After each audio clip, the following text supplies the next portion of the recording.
All right, what's going on out there, everybody? JT here in the studio with you, Studio 10-4 Live, the weekly update. It's the afternoon show, and I hope you guys were able to join us. If not, catch the playback of this morning's show, The Morning Drive with Mr. Brandon Carpenter. We also have our memory guy on there, and he's doing a great job keeping us on track and making sure what we're talking about actually is real and not something we thought we heard or read somewhere, maybe in social media. But Matt is our memory guy. He's our is that real or not guy. Anyways, he's doing a great job too, and it's cool to have him on board. Got a great show for you guys today. Uh, the Diesel Addict, Miss Stephanie Haas, is in the green room waiting to get out. And we also have Dan the Man. Dan Lynn's in there as well. We're going to bring both of them up here shortly, but wanted to go over a few things with you. First, want to say, hey, happy birthday to everybody out there that's celebrating and did celebrate last week. I'm going to start kind of just at least wishing y'all out there a happy birthday. And there's so many, I can't go through the list. Let me just say this. If you're a friend of 10-4 and it's your birthday, you know who you are, and happy birthday to you. Um, we had some unfortunate uh, news last week, of course, and that has specifically to do with our good friend, Mr. JR and JR from Lifetime. And I want to make sure I get his last name. JR Schlager, I think is how he pronounced his last name. I never called him by his last name, so I'm thinking that's how it's done. But if not, JR, forgive me, buddy. Uh, JR left us last week, and we knew he was sick, and we knew that he was fighting to get better and doing everything possible in his world to make that happen. Young guy, young family, three beautiful girls, four, including his wife, and it just is all too often happening in our world that people such as Jr., who the younger set out there leaving us, and of course then you go to the extreme other side of the spectrum, and there was Bud Farquhar who left us as well, before JR did. Now, Bud being 90 something years old, I guess. I mean, lived a full life, doesn't make it any easier, but makes more sense than to lose a young man such as JR out there in this world. And we send our condolences again to all of his family, as well as the Lifetime family out there, and everybody involved, Nikki and all the crew out there, thinking about you guys. Testament to JR and all the people that knew him.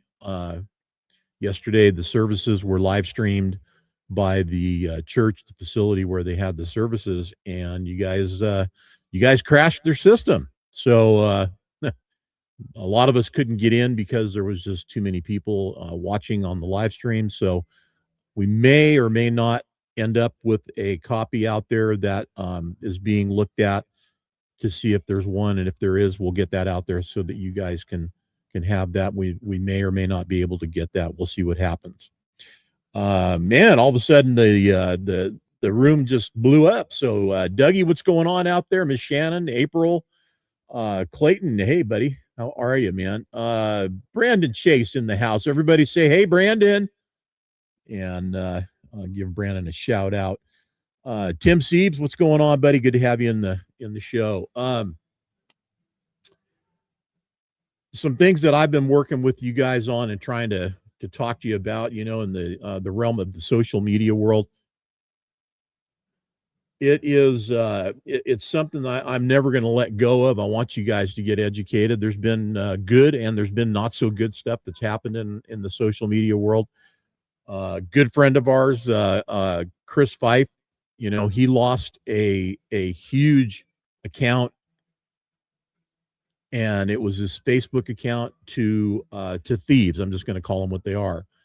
And it was just something that may have been able to have been prevented. It just Either way, it didn't, and he lost his people, his followers. He kept the account, but he lost his followers. He got the account back, but lost his followers.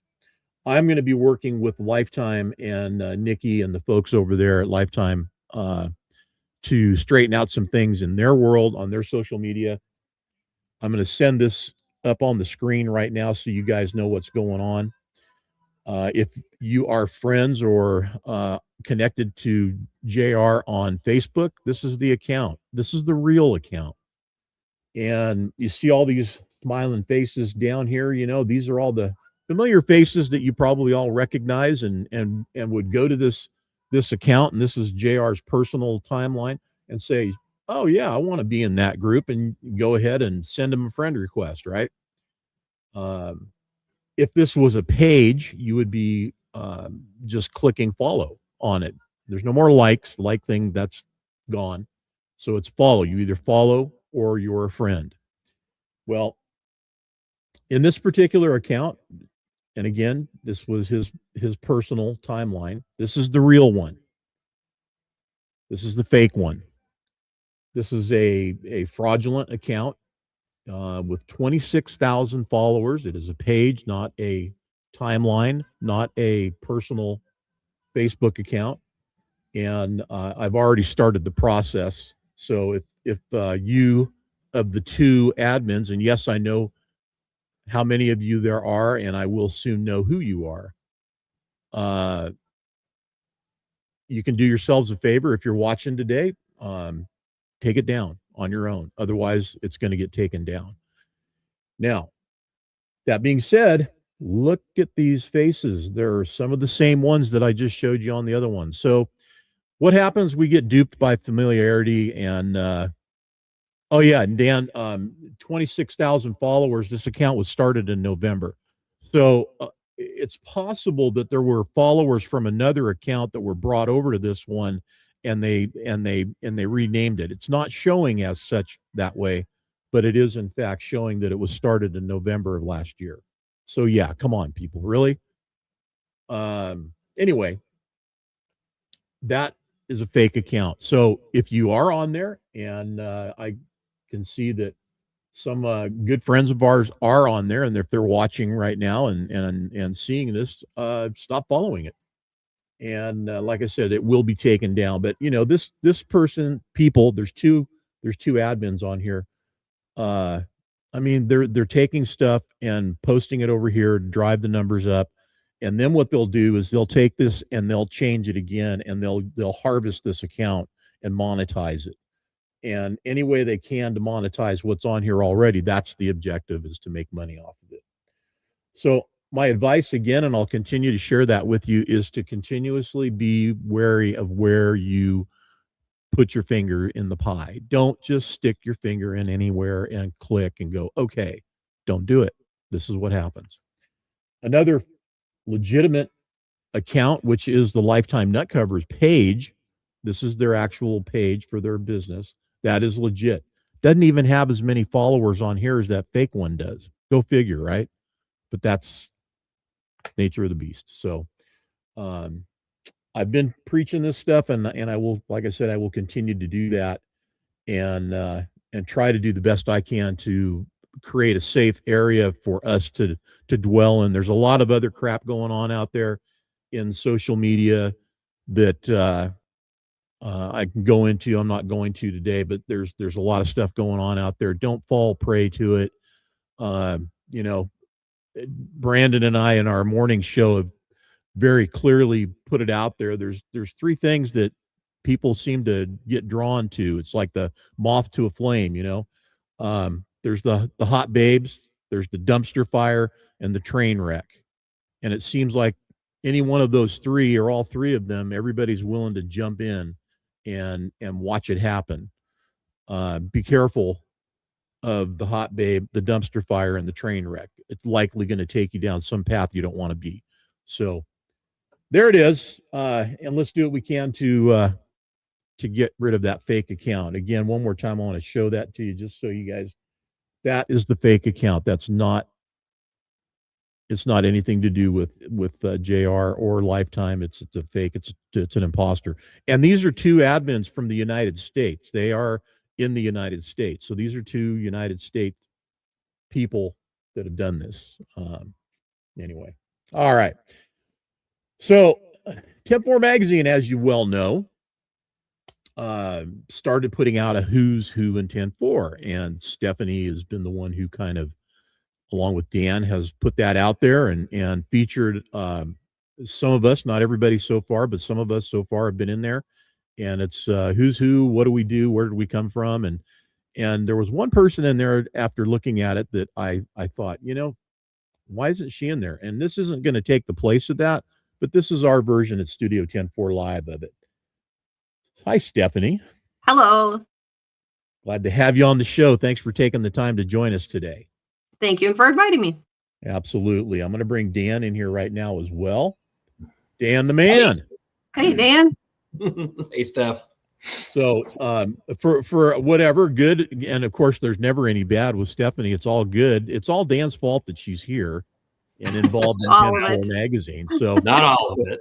So whatever you got to say about that, you can either thank Dan or say what were you thinking? Either way, but glad to have her on board.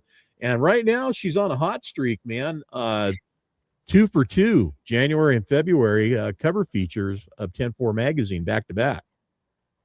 So I don't know if that was by design or just happened to be that way, but here it is. And Dan being the editor, it's his fault there again. So how did that happen, Dan? It's just the way it worked out. That's what we had in the can and what we needed to use and what worked into our system. And, I was out of stuff on my end. She had supplied some things. So that's what we used. Yeah. Well, for me, I don't travel a lot in the winter, so it's a little bit harder for me to get out there and do things. So if she does things throughout the summer and the fall and banks them, we hold them until this time of year, and we typically use them then. And we've been doing it a couple of years now, right? You said you had a couple Februarys the last few years, right? Or January? I had February for sure for the last 3 or 4 years. Yeah. Yep. Well, I usually exhaust the office, supplies December, January-ish, and then we don't really get out and do anything until Matt's or just after. So, it's that February, March can be difficult too, but that one is our Matt's edition. So we try to make that kind of special, but so sometimes February gets a little lost in the mix. So we've leaned on you definitely for the last few years. So thanks for filling that gap. Thanks for the opportunity. It's January. It's February. Call Stephanie. And listen, we got March coming up, which is a big Matt's edition, which usually is a pretty significant edition of 10-4 magazine. And I want to say, when you have a cover feature that is so cherished and respected out there, it's a piece of real estate that anybody that ever can make it onto that is very honored to be a part of. And of course, there's a team that makes it happen, and could be Dan and Shan out there, or other times it could be other contributors. And in this case here, it's Stephanie out there 2 months in a row making it happen for 10-4 magazine. So you'll have some stuff to talk about at the show, Steph, with 2 editions on the at the booth being handed out, and it's both of them are with your camera that made them happen. So congratulations again. Thank you. All right. Let's step back just a little bit real quick here and kind of go back around 10 years or so, because I think that's what we kind of figured it was about 10 years ago or so. Dan, where'd you find Stephanie at? Where was she hanging around, the trucks, and you were like trying to shake her off, or was she, look, I love Jake brakes, man. Somebody hit a Jake brake, and Dan goes, yeah. Anyway, you tell the story, man. I'm curious. I don't know if I can tell the story super proper. I just remember, and maybe you know it better, Steph. I just remember you submitted that show report, right? And that's what kind of brought you into our world. Did we ask you to do that? I forget either way. So I'll lead in how it started. So I went in 2016, I went to Super Rigs in Joplin, and Evan Stager, Chris Pfeiffe, and Tony Hilton had surprised me because it was the year that I turned 40. And I got to ride in one of the Rolling CB interviews that Chris did. Afterwards, Tony, the truck that he brought to the show, it had the dual revolution lights on it. So Chris was taking pictures to go along with the video, and I took some pictures, and I was showing Tony, who I just met then. And Chris is like, what kind of camera do you use? And I said, my phone. He had some choice words to say about me using my phone when he has all those thousands of dollars worth of camera equipment and everything. And then it was probably not that long after, he's like, he goes, your pictures are really good. You should get a hold of one of the magazines and see if they're looking for any pictures from the shows or anything. And I reached out to several different publications. One actually got back to me and said they didn't need any more contributors, and the others didn't respond at all. And Dan said, absolutely. There you have it. And from there, you can go on that email, and then. I do remember us calling you, right? You remember this phone call we made to you to talk to you. I remember Eric and I were driving in the van. I think we were going to Oregon for a photo shoot. Down by the river. Do you remember any of that? I don't remember. I remember that after the fact. Oh, that was actually in 2017. Yeah. Because I didn't really, I don't think we talked too much on the phone. I remember I got the pictures from the Pride and Polish show in Crossville. That was my first contribution. That was in July of 2016, and then it went in the September issue. So maybe it was after that we said, hey, you want to do this more regularly?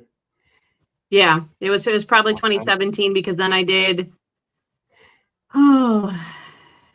Waupun, Big Iron Classic.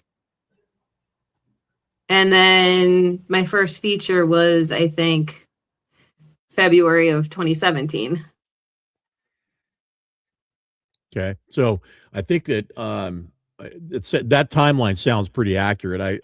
I know we both kind of came in around the same time in more of a full-time capacity, or at least regular capacity. I think you did that feature because the fires were burning in Oklahoma, and they were delivering all that hay, right? And you did a little thing about that. That was probably one of your features. Well, the first feature I did was the Black 389. That was from Wisconsin. That was in February. The wildfires happened in March. And I had a poem that I wrote that went in like the April or May issue, I think it was. Yeah, sounds about right. So. And she's been sending stuff to you ever since, and you keep publishing it, man. Why not? No, Squeaky wheel gets the grease. And and honestly, I mean, like Chris said, even with just your phone, your pictures, you can usually tell when somebody has an eye for something. And we could see that. I mean, based on one of those camera phone pictures where you took the picture of the truck, the old truck reflected in the bumper of the new truck, right? At Crossville, it was, I believe. Yes. Remember? And we made a shirt about that. I mean, that was a whole concept that we went off. It was our reflecting shirt, and it was, always looking forward, but reflecting the past. And so, I mean, that was really early on when you were doing anything, but you could tell when somebody kind of has an eye for things, no matter what equipment they use. And we saw that. And I mean, it's just only gotten better as you've improved your equipment and your skills, and you've helped contribute with, helping with production. You've taken over this who's who that John mentioned originally. Obviously you haven't been featured yet because you're doing it. Doesn't mean you won't be, but. Well, and to clarify for anybody that questions about it, it's I brought it up. You liked it and wanted to reintroduce it again since it was something you did before. And so you pick who I'm going to do the interview on and do the article on. And it was never about me. It was about, I just generally said about, getting to know the contributors better. So, and it wasn't, so that's why I didn't need to have one done on me. It was, this was something that I could do. Right. And you've done a great job, but like it or not, at some point you are a who's who. So you will be. Just has to be a month and I have time to do it. It never hurts to have the camera turned around on the guy behind the camera sometimes and get a little bit of love. There's nothing wrong with that whatsoever. So this is just a part of it. And of course, Stephanie, you've been on this show many times already. And when we've had some of your cover folks on here and you've been able to share their story and the cover shoot and how it went with us. And that's always a good deal too. And then of course we got our holiday shows that inevitably, if you're able to, you make it for those as well. So, you know, let's back up a little bit. Besides now having kind of a timeline beginning of when you came into the 10-4 world, what were you doing before that, and why trucks? It was a fluke. So, well, first of all, Shannon, that's funny that she found the picture. I'm thinking she's referring to the one in the bumper, possibly, I think. But I wanted to thank her because she commented, and thank you, Chris. That's nice flowers to give. I appreciate that. So I have no trucking background. Nobody in my family is into trucks. Nobody drives, nothing. I was doing landscaping in 96. And then it got to winter. And anybody that knows me knows I hate winter. And what do they do in winter? They snow plow. And I was like, I'm not snow plowing. I am not learning how to snow plow. I do not want to be out in the snow. And I'm like, I need to get a full-time job that's just, all year long. So back when we didn't use the internet or have cell phones, I was looking in the classifieds and looking under, the different jobs. I know. What is that? When was that? Aging ourselves, and came across an ad for a dispatcher at a limestone quarry. And so started there in I think it was January of 97. And obviously it's the off season at that point. So trucks aren't really running because it's cold. It's, it's wintertime. There's not going to be a lot of construction stuff going on. But then spring came and the busy season started. And I mean, the dump trucks were okay that were there. Nothing like my diesel background was truck and tractor pulls. That was my thing to go and see. And I still love them to this day. Then we had to call in outside haulers. Oh, well, these guys come in with straight pipes and chrome, and I now I'm like, okay, I can get on board with this, I mean, this is so far back. This is like Vinny Diorio just started driving at that point. It was driving for a drum trucking company. That's how I first met him. I mean, it goes pretty far back. And so did Dan, hang on a second, did Dan interview you at all besides looking at pictures or anything you presented? Was there any kind of a sit down like, okay, tell us about your background in trucking and was there anything like that? I mean, maybe little bits and pieces, but I don't think actually delving into that. No, maybe the phone call we made. Yeah. Where we just asked questions, but we had pretty much made up our mind at that point anyway. So, that's why we were calling you. Got it. Okay. So it was, I guess it's, people, whether they stay in your life or they're just, a season in your life, they somehow make an impact. And it was, I met a guy, he showed at this truck show that I knew nothing about. And I was like, in 98, and it was the Waupun Truckers Jamboree. Now then became the Waupun Trucking Show, which is no longer going, unfortunately. Yep. Right. So my first truck show was Waupun in 99. Got it. Hey, and then I got to ask Dan here because I know he's got to go. And then I'll ask you this too, Stephanie. We'll get your answer later. But Dan, is there a standout truck that she did that is like that's the one that you always think about when You think about Stephanie? No, but if you make me think about it, Tony Hilton was one of my favorites, and it was one of your firsts. So that It was the first. The cover was, that was your first cover. There you go. That was the first cover. So, I mean, you just started out hitting home runs because that's one of the ones I remember the most. It was one of my favorites. Oh, wait. Apparently Shannon wants to answer. I do. Because I love Dylan Batters.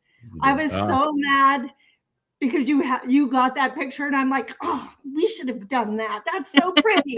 That one, I'm just totally jealous over. You did a good job. And Thank you. The shot of Cody at the Tetons, I mean, that was pretty epic, obviously. Yeah. But that's what I thought you were going to say first. I liked that Tony Hilton looking down. You got up on the ladder. You were looking down on it. It was a cool shot. It was a good view. And I still would look back on that one as being one of my favorites. But there's been a lot. I mean, how many covers have you had now? You just gave me the number recently, right? I looked on my phone. I think it was 19, maybe. At least I would think, but yeah. So a couple of years. So there you go. Yeah, that was a crazy shot though. We were actually climbed up into the bed of I think it was an F-350. Then we had a ladder, and Tony and one of his friends actually held the ladder while I climbed on the ladder. This is nothing safe about this whatsoever. But that's how I got the shot. Not an OSHA approved photo shoot by any means, right? Well, that's funny because the cover this month that hasn't came out yet. I did some of that at the shooting too. They had a little flatbed pickup, and I put my ladder on the flatbed. I'm not sure if I'm going to use any of those shots, but I did some of the, you got to do what you got to do, right? Absolutely. Whatever it takes. Driving down the road to get that in motion shot, you're on the ladder on the back of the truck, right? Yeah. No, not quite.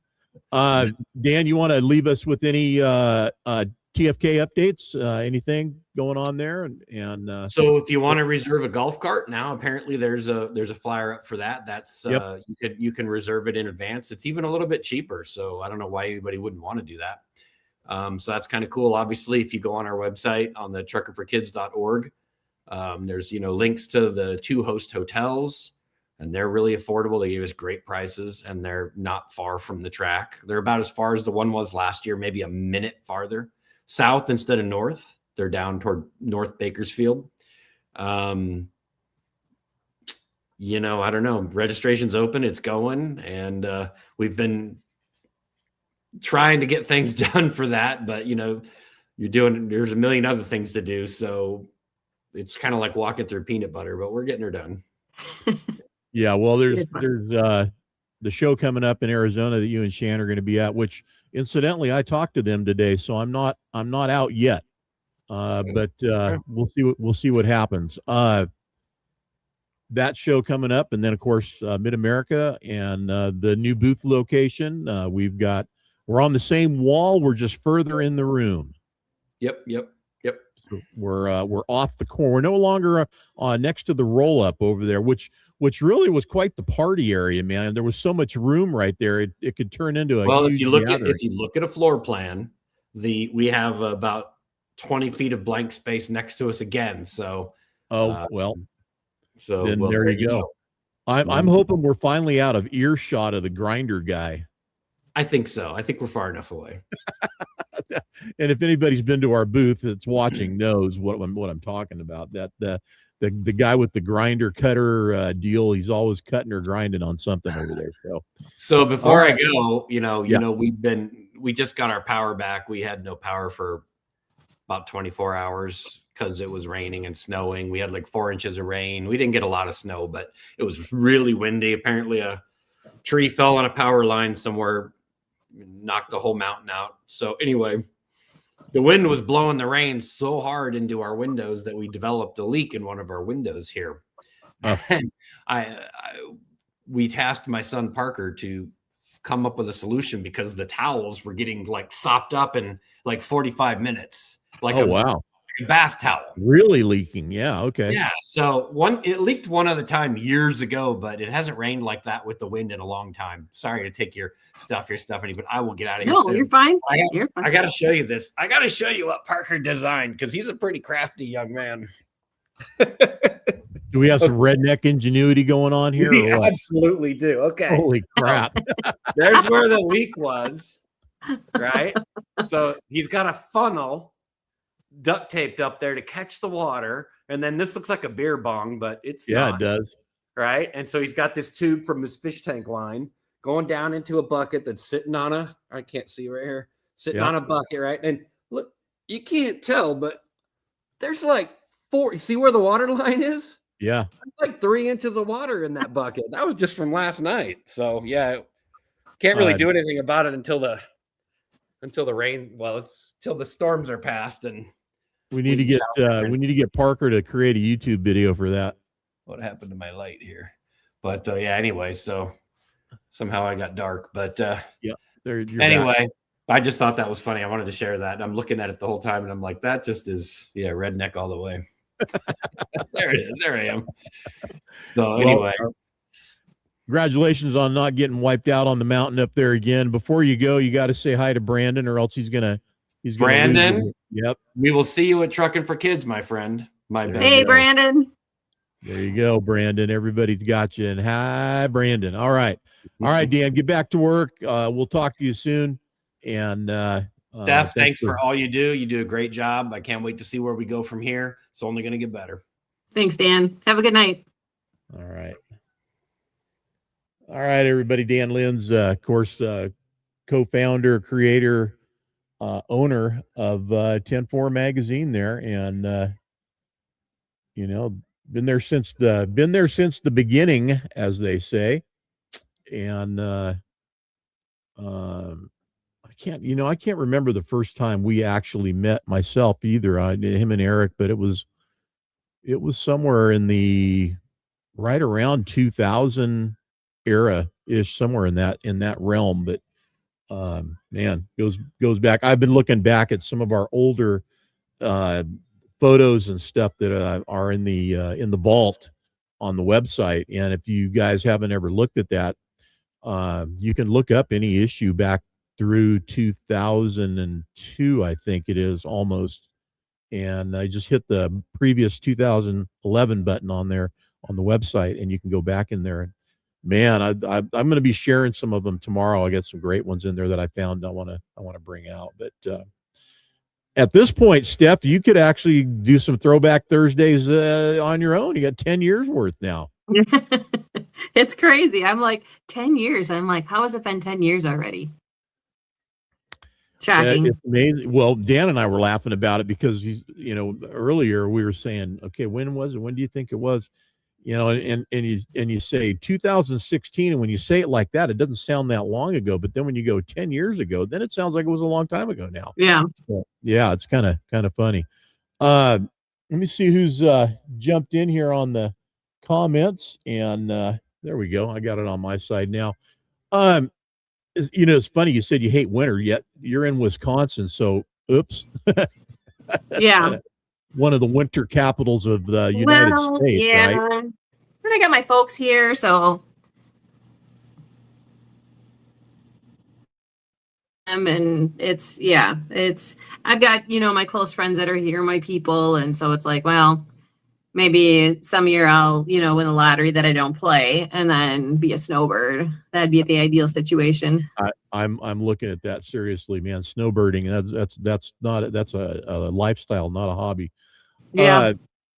In your ventures and responsibilities and things that you've done, I mean, it's not just all fun and games, man. It's some serious work out there, and with overlapping duties too. Matt's being one of those ones for me because I don't see you at that many shows. I don't get your way, and when you come out our way, I'm usually off doing something else. So and so are you. So we don't intersect a lot. But your overlapping duties at Matt's, I mean, over the years, you've done a lot. Tell us a little bit about that. It's not just shoot trucks and have fun. That other shows or all shows or? Let's talk about Mid America first, because right now that's coming up. So I won't be there this year. oh. Because I have my full-time job. It's right as the season's starting, and so I've got commitments there that I need to make, and which is okay, give somebody else the opportunity to, make an impact there, because obviously you get the opportunity. It's a lot of work. I won't lie. It's a lot of work. I am exhausted by the time the week's over and I'm ready to go sleep in my own bed, but was an amazing opportunity. And, so give somebody else the legs to go and do that and try that out. I mean, you get to meet every single registrant because you have to photograph their truck. And so it's a cool experience. It's not the only unfortunate part is I don't get to visit with people who are going to that show that I may have, in previous years in 17, 18, and 19 that I might have been able to go and visit with. Well, it is a reunion every year when we get together there, because so many people come from so many different places around the country, and whether they're just, the guys that are the usual suspects that we seem to have developed over the last 5 or so years that are really hard and heavy into that big show world. And then there's always, the fresh new guys that show up and blow your mind, and the bar that's been raised every single year as this thing has gone on. And I can't even imagine what we're going to be doing this year. Last year was a real renaissance, because cab overs just blew up at the show, and the build off, man, it blew up. You got Luke and the presentation that he did on that truck that ultimately won the big rig build off, was just old school throwback. And it's the thing is what made it so impactful too. It had so many different elements to it, because it looked like, that is a scene you could have had at some huge car show too. That's like the kind of presentation that they had with the wheels off and everything shiny and the sun just reflecting off and everything. The presentation of it was pretty phenomenal. Yeah, absolutely. 100%. I agree. And I think that in our world, our industry, and this goes back to, my early days, there wasn't a lot. And I say this all the time, you didn't go to the store and just buy stuff off the shelf. Guys were trying to figure out ways to trick their trucks. And a lot of it was fabricated by the guys themselves or other people around them, or there was overlapping stuff from other industries that were coming in, automotive and motorcycle, especially, that guys were using in their trucks. I see the difference in the years. So by some fluke opportunity, I was able to go to Matt's in 2001. And I didn't know anybody there. I was, but it was to see those trucks out there was something I never imagined seeing before. And it was so amazing to see, because the level of the showing up and showing out that was there was incredible. And I see some of that filtering back in, which is really cool to see. I, hope that continues to be like that, because that was, the creme de la creme. Yep. Well, I think over the years, it was obviously to me anyway, it was the level of presentation that the competitors had that made Matt's and the PKY into what it is. It just, kept getting more and more refined. Everybody doing the little details, and listen, when it's an OCD guy's paradise, man. Letters are blocked and synced, and everything is just, symmetrical when you set it up to absolute, T. It's amazing how far, and it only goes as far as a guy wants to, and most of us want to go all the way. So you don't see that kind of presentation typically at other shows. Now, Chris Gebhardt, good point. Yeah, National Roadster Show is one. A lot of the lowrider guys, man, the lowrider shows, holy moly, those guys the stuff that they do in the presentation of their builds, I think that some of the guys in the trucks have taken a little bit of that as well to do what some of them have done on their trucks. And it's an incredible thing. It's works of art, man. When you see those guys and what they've done with their cars, it is absolute work of art. So are some of these trucks. I mean, absolutely. Well, you see the infiltration of like, the hot rod stuff coming into trucks, into their dashes. Don Woods' truck comes to mind, and his dash, and they've, but you've got to cross that over to. I mean, you can't just have like a 379 or a 389 and just have it stock. I mean, there's got to be stuff that sets it apart. So how do you make it set? How do you set it apart? You've got to come up with ideas. Yeah, something that makes it pop, make it stand out, makes it unique. There's also the crossover stuff that goes on, and people just won't let go of that 359 or that 379, and they're taking the 389 and retrofitting it to be that older truck, but on the newer late model chassis, and nothing wrong with it. Believe me, I'm all about whatever anybody wants to do out there. I think the biggest, note that I have for anybody in these shows is if you don't like who won, build something better and build it so that you can win. If that's the case, I mean, that's it, man. It's up to you.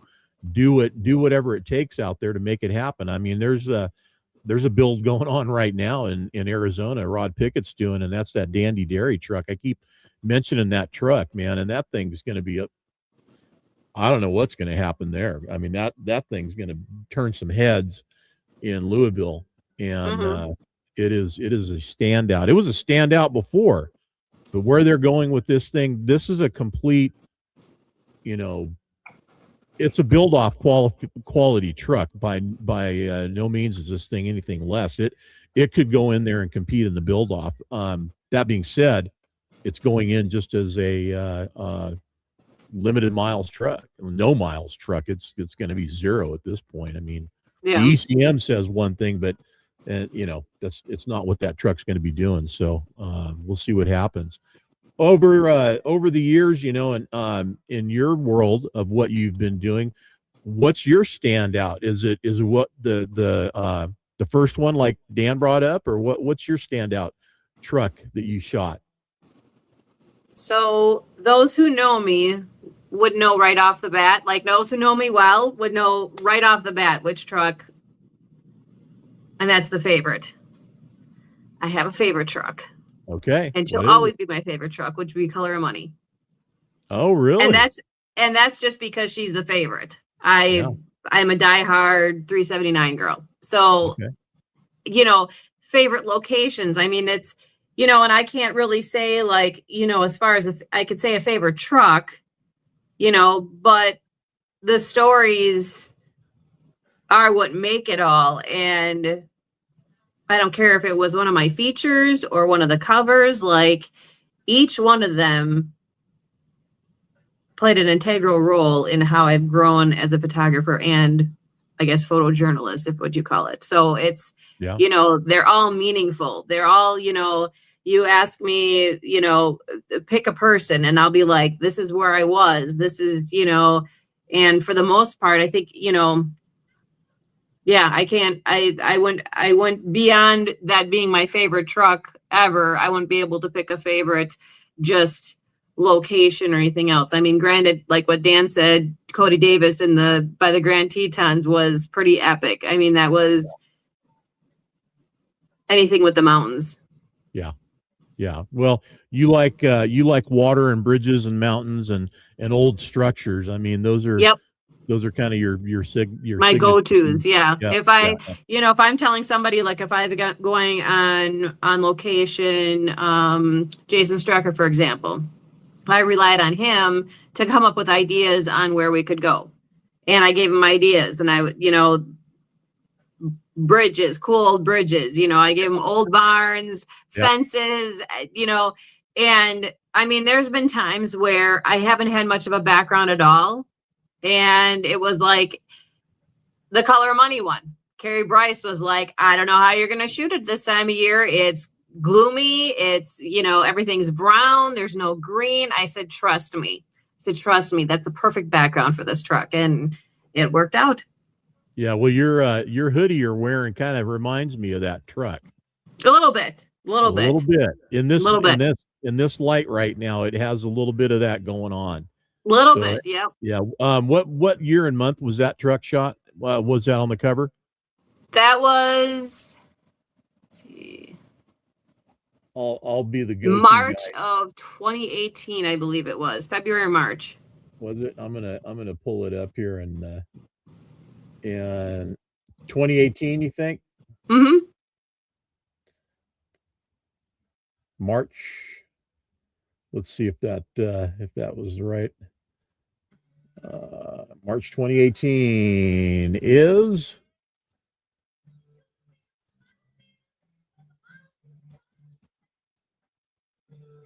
that it? That's not it, is it? Yeah. That's it. Good one. Yeah, that truck's still awesome. Is that still around? Does he still have that truck? So here's a funny story. So the company I work for, this dump trucking company, it's Price Transport in Germantown, Wisconsin. The funny thing is, so that's where, once I transitioned from working at the limestone quarry, that's the company that I went to work for. And they actually set that truck up brand new. Uh-huh. And then, which it's a Legacy number 995. And I think it was like 2009, 2010, something like that is when PMI, Gary Bryce, bought that truck. And I just found out recently, last year I think it was, that it got sold. And if I would have thought about it a minute ago, I'd have remembered what company it was. And I know they had, I remember Super Rigs and Joplin in 16, they had a truck there. And I can't remember what the name of the company is off the top of my head. If anybody else knows that's watching, shout it out there. I'm telling you, that hoodie is pretty dang close to that truck. It is close. It's not quite, but it's close. It's close. It's close. Oh man. Yeah, there's nothing bad about that truck at all. It is just it is a beautiful rig. There's no doubt about it. She's a beaut. Got the double J light blinker bars up there on the front. Very nice. Well, now you brought up something. Of course, you've got a full-time gig, and so that takes, you got to be responsible to that. You can't just go flying off at any truck show anytime, anywhere, and you got to plan things out if you can. Mm-hmm. What's your schedule look like this year? Where do we expect to see you? I don't know. I don't know. I'm hoping I get to come to California in November. I'm hoping. Oh yeah. We'll see if that works out. Otherwise, I don't really have many shows. I've got the gal that I work with is pregnant and due in June. So it's kind of like, with her being on maternity leave, and it's, somebody's got to fill in for, her being out. So we're, be working on that. I've already got some irons in the fire with trucks to photograph. So as soon as the weather gets nicer, I have one from Wisconsin that I'll be shooting shortly thereafter. So, okay. So you're keeping yourself on a schedule to get out and do your photo shoots when you can. And the shows are we're just not going to see you at as many shows anymore. No, now I'm being a little more choosy. I was originally going to go out to the Sunflower Classic again. But that's in June. So that kind of changed, but hopefully to make that. I was there last year and that was a great time and great people there. And I'm hoping to get back out there again next year. Coming up in the future too. What's it look like? Are you hoping to get to where you can go full time? Are you good with things where they're at right now? What do you feel like? Where's Stephanie at in the go full time with what? Photo shooting and contributing to. You're not only 10-4. Is there other magazines out there that you do anything with or nope. for? Or, Okay. People have said that. Why don't you write for more magazines? And when nobody else would give me a chance, 10-4 gave me a chance. So I'm completely loyal to 10-4. So I won't write for another magazine. Okay. Well, there you go. So, and no, Dedicated contributor. I like, so dispatching is what, I'm good at photos, but I'm good at dispatching, and I love my job. I do. So that's I'll stick with the full-time gig, and then, I can still do truck photos. And I guess more or less now it's going to be reigniting that passion for photographing one truck. I don't need to, pile on, and, like I said at Matt's, it's hard work. Like, there's a lot of trucks you have to photograph in 2.5 days. And so you don't really get to enjoy it because you're almost in robot mode and like, okay, get this, get done, move the next truck, and it's so you don't get to enjoy it. And when I do the one-on-one where it's just me and the truck, I get to spend my time with the truck and soak it all in.